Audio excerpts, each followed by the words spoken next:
The Center for Black Diaspora was established in 1993 and was established to promote and support the production of scholarly, cultural, and creative work related to the experiences of peoples of African descent throughout the world. I want our gathering tonight with Edwidge Danticat to be dedicated to the people of Haiti, who on the eve of the 10th anniversary, I think that was yesterday, the earthquake that devastated the country, and recently experienced tremors. This evening's event is also dedicated to the people of Puerto Rico, who have been devastated from recent earthquakes. I would like to invite Dr. Billy Gonzalez, who is the director for the Center for Latino Research, to talk a little. He partnered with us on this, was very excited. This started as a little conversation in the hallway, and here we are today. The Center for Latino Research strives to open and sustain dialogues which foster the empowerment and advancement of all Latinx communities. I want to say we were very honored by the opportunity to participate in co-sponsoring Edwidge Danticat's visit today. Now, it's my pleasure to introduce our new colleague here at DePaul, Erica Sanchez, who is the author of the New York Times bestseller, I Am Not Your Perfect Mexican Daughter, and is also the Sor Juana Inés de la Cruz Professor in the Department of Latin American and Latino Studies. She'll do us the favor of introducing Edwidge Danticat. Thank you. Good evening. Thank you for being here. Edwidge Danticat was born in Port-au-Prince, Haiti, in 1969. Like many Haitian families, her parents fled their homeland for the United States to escape the regime, leaving Danticat and her brother to be raised by their aunt and uncle in Haiti for a few years. In 1981, when she was 12, she and her brother moved to Brooklyn to be reunited with her parents and her two youngest siblings.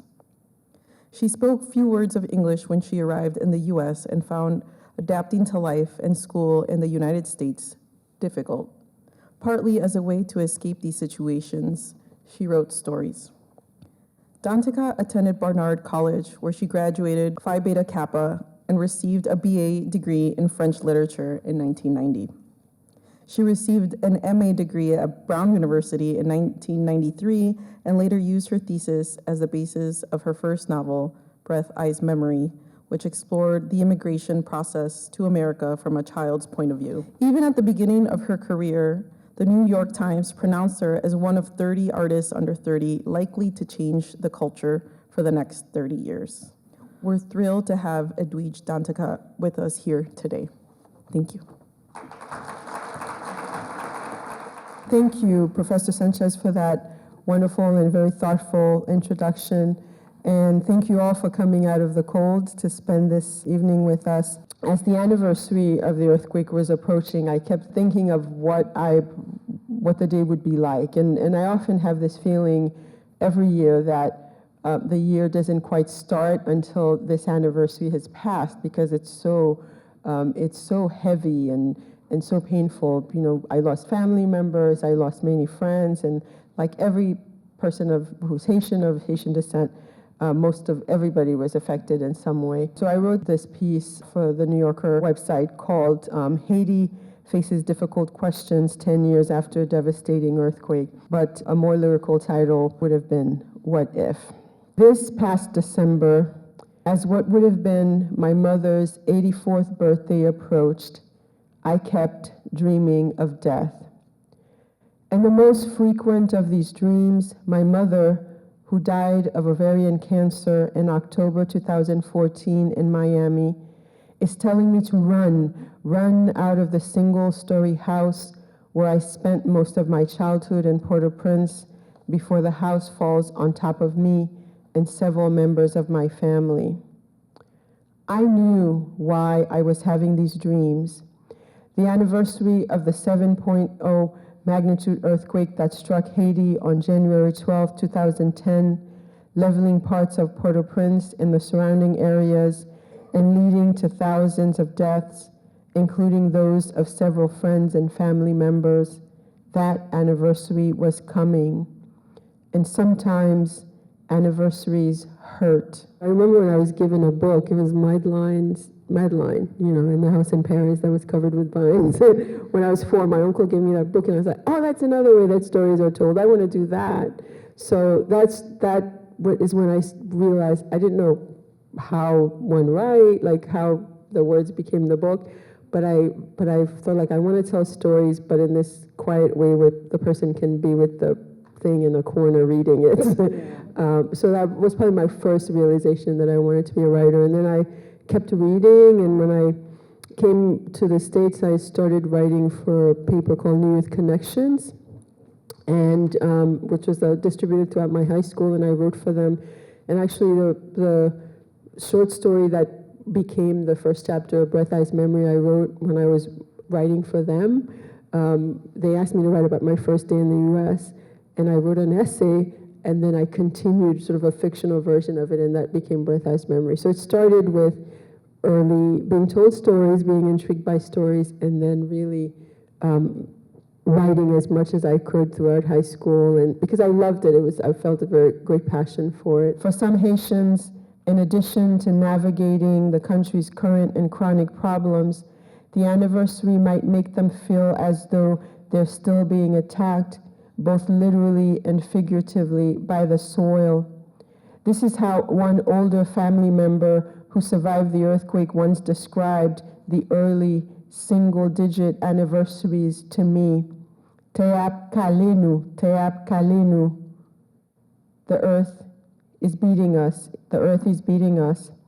This is how I imagine one younger relative might have felt after losing several toes to part of a collapsed wall in the earthquake, only to nearly die again last year after being shot by another young man who wanted his motorcycle. What do you see as your role as a writer? What do you hope readers might take away about Haiti, about Haitians, and how Haiti has shaped Latin American and Caribbean cultures, politics?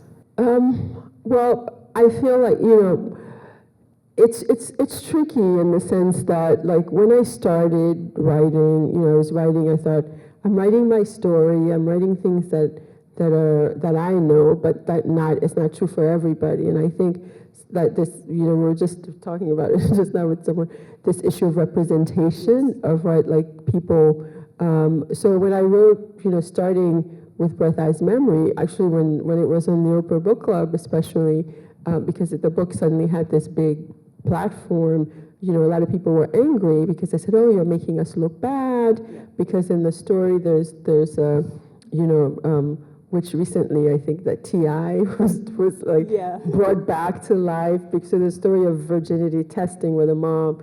But it was like something that happens in this family, but then people were like, oh my gosh, everybody thinks this happens to all Haitians, and that issue of representation was very strong. And I was 25, I was like, I just wrote my little story, and and so I ended up writing an epigraph to the book for the Oprah edition, because I think it happens a lot. I think with quote-unquote minority writers, Alice Walker with The Color Purple, or Maxine Hong Kingston with one of her books, I think Chinaman, when people feel like you're making the larger group look bad, like you're airing your dirty laundry.